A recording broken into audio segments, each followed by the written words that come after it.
This has Canucks fans fired up as we finally get our first dose of the best Canucks players with the training camp scrimmage that was full of storylines, including one prospect that continues to impress and another who had a bit of a rough day at the office. We're going to break down all that in this episode of Canucks Digest, but first, if you're not a part of the 42% of viewers who are already subscribed yet and you want to stay up to date on all things Canucks, make sure to hit that subscribe button and the bell icon so you don't miss any of the episodes as they drop. And with that, let's hop straight into it, which is the big story of today, and that was the training camp scrimmage, which took place earlier today at 12 p.m. Eastern, 12 p.m. Pacific, 3 p.m. Eastern. It was streamed on the Vancouver Canucks YouTube page. It was a pretty cool event to watch, and it happens every single year. And seeing all these Canucks players in full force was awesome to finally see after a long offseason. And looking at the team rosters there, if you guys want to pause it and take a read there was some really good balance on both sides as far as these rosters were concerned. However, one roster definitely showed up more than the other and turned out a bunch of points, as you see there with the final score of 4-1, where Team White just absolutely demolished Team Blue, where you had Kiefer Sherwood scoring the first goal of the game on a nice goal, and then Arshdeep Bains, who was set up by Kiefer Sherwood, scoring the second goal, and then Vilmer Ulrichsen getting the third one, and then obviously with Teddy Blueger getting that one to get it within 2 goals, and then Brock Boeser gets the empty netter to make that final score 4-1. But overall, when looking at the rosters, it was awesome to see some of these guys paired together, specifically the Kiefer Sherwood, Arshdeep Bains, and Braden Coots line. That was absolutely stellar today. And there was some other lines as well. The defense really looked solid. So there was a lot of really good options for Vancouver fans to be excited about heading into this season as far as what this roster could look like on a night-to-night basis as far as the lineup is concerned. Looking at the 4 lines, the defense, they're pretty much set as far as we're concerned as with the depth and how that'll look on opening night. But the forwards group, that's where it might bring a little bit of controversy or a little bit of surprises on opening night because of one prospect in particular that we're going to hop into in a second here. But Kiefer Sherwood, after the scrimmage, speaking that as a collective whole, playing with an edge, learning from last year, turning the page as we got new business to go forward for. And you know, Kiefer Sherwood, he has been one of the guys that when he came into this team, he became a leader right away, showing guys how to be with that veteran presence while also being very physical and playing with an edge that he seems to play with every single night after setting the NHL single season hit record. This guy is an absolute bull in a china shop and is just a wrecking ball to anybody he comes in contact with. And it's rubbing off on a lot of these players, having a guy like that in the locker room, now having a second guy like that in Evander Kane as well, so that the Canucks can have a bit of an edgier identity this year that they didn't necessarily have last year. And Sherwood has been on a line with Arshdeep Bains and 2025 first round pick Braden Coots throughout the entire camp. The trio got a handful of scoring opportunities and scored on 2 of them, with the goal and the assist as well for Kiefer Sherwood. He said, "We've been making plays and trying to find each other all camp, so nice to do it in a game and just trying to work on supporting the puck a little bit and try and get Braden Coots the puck and let him do his thing." For Bainsy, he had a couple good plays and was showing off what he's got. So if you guys saw our episode yesterday, we were hyping up Braden Coots immensely because he had a great day 1 of camp, a great day 2 of camp, and now even in the scrimmage, he is also proving that he is getting the trust of the players in the locker room, not just the management and the coaches, because Kiefer Sherwood having high praise for him and saying that they have had really good chemistry throughout the entire training camp, and how that'll bleed over in the preseason will be very interesting to watch. Hopefully we see these 3 guys on the same line through a lot of the preseason games just to see how they would play in a potential season opener, and that opens a door for Braden Coots to be on this NHL roster for opening night, where if you saw in our last video, we were talking about how him himself even expects maybe about 9 games to be in the realm of possibility. But with the way that he keeps on getting better and better and seems to be growing within this organization, we could see that blossom. In my video, my video yesterday, I said that maybe 10 games would be the max that we see Coots. But if this just keeps on getting better and better and just carries this steam throughout training camp into the preseason and opening night, he is ready to absolutely shine as a 3rd or 4th line center. Give the kid a shot, probably on the 4th line because Teddy Blueger has that 3rd line, Filip Hronek on the 2nd line, and Elias Pettersson on the 1st line. But give him a 4th line shot with Aatu Ratu and Arshdeep Bains. See what happens and what kind of magic that they can make as a unit. I say Arshdeep Bains as well just because they've been playing in training camp together. So if you put Braden Coots in his first NHL regular season game and you have him with a guy that he's already been familiar with in training camp, or you put Kiefer Sherwood on that line, at least one of those two opens the possibility of something very interesting for Braden Coots, where he could have a springboard right into the NHL right away, not necessarily as a mainstay right off the bat, but at least getting more than he was expecting or more than fans were expecting as far as NHL game experience. But what did you guys think on the Braden Coots part of the game? Let us know down in the comments below. But moving on to another prospect that was really shining was Aatu Räty. On two separate occasions, Räty was up against Quinn Hughes and was able to get his stick on the puck and strip the Canucks captain. One of those instances occurred in the defensive zone, which led to Team White clearing the zone.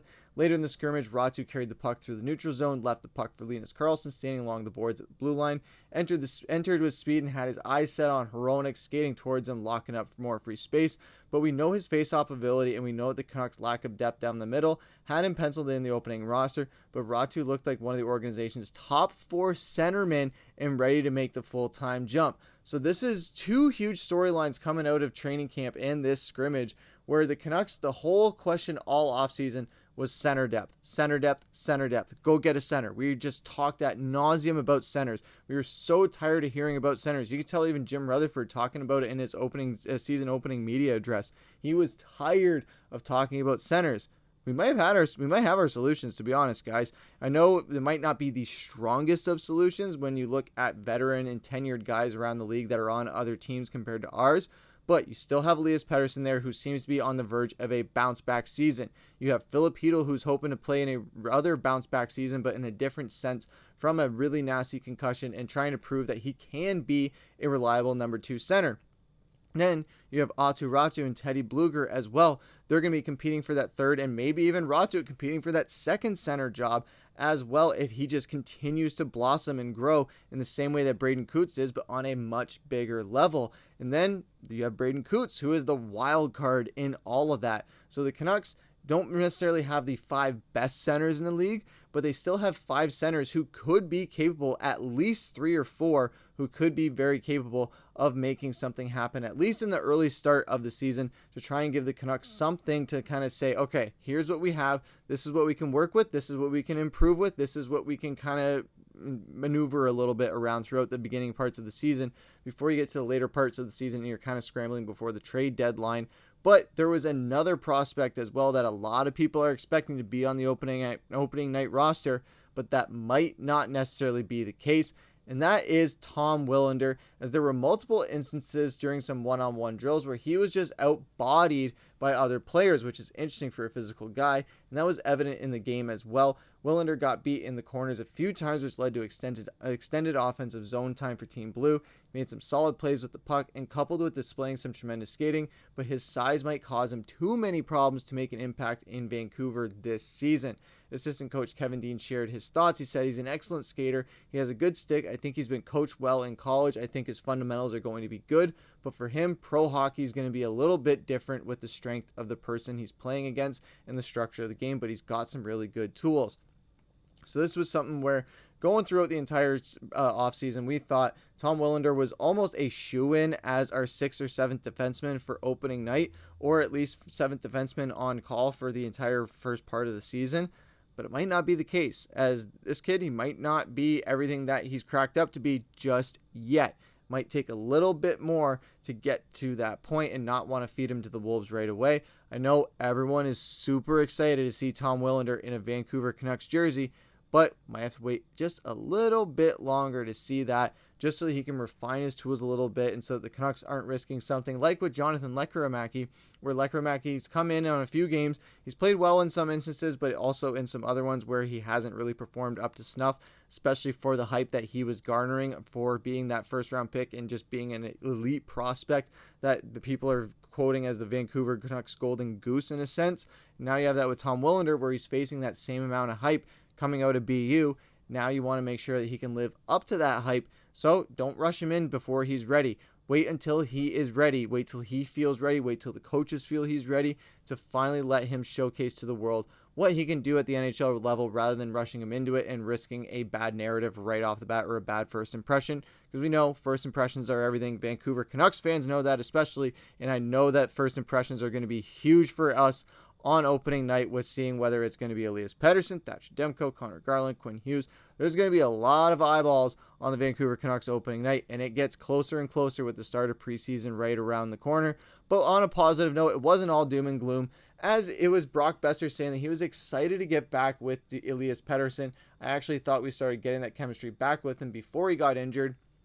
And that was something that was very evident last season before Petey got injured. Was once JT Miller was gone, we saw Petey slowly but surely get back to a little bit of form and something familiar that we had seen that we didn't see in the second half of the previous season and all of last season. And then the injury happened, of course, where it kind of derailed his bit of a bounce back. But now he's had a full season to recoup and get his mind right. Jim Rutherford saying that he's taken the proper steps this offseason, whereas we know that he didn't last year. So here's hoping that that is another step in the right direction for Petey and for Boeser to say, hey, we got this chemistry going again. I'm excited to play with him. And hopefully we see Petey, DeBrusk, and Boeser all on the same line to start the season. That would be an absolutely front-loaded top three to have out there as your first line, especially when you have your highest paid player and also one of your best goal scorers. You have your most clutch goal scorer. Actually, you have two of your best clutch goal scorers on that line, because Jake DeBrusk got us a lot of clutch goals last season. So here's to hoping that those are the two guys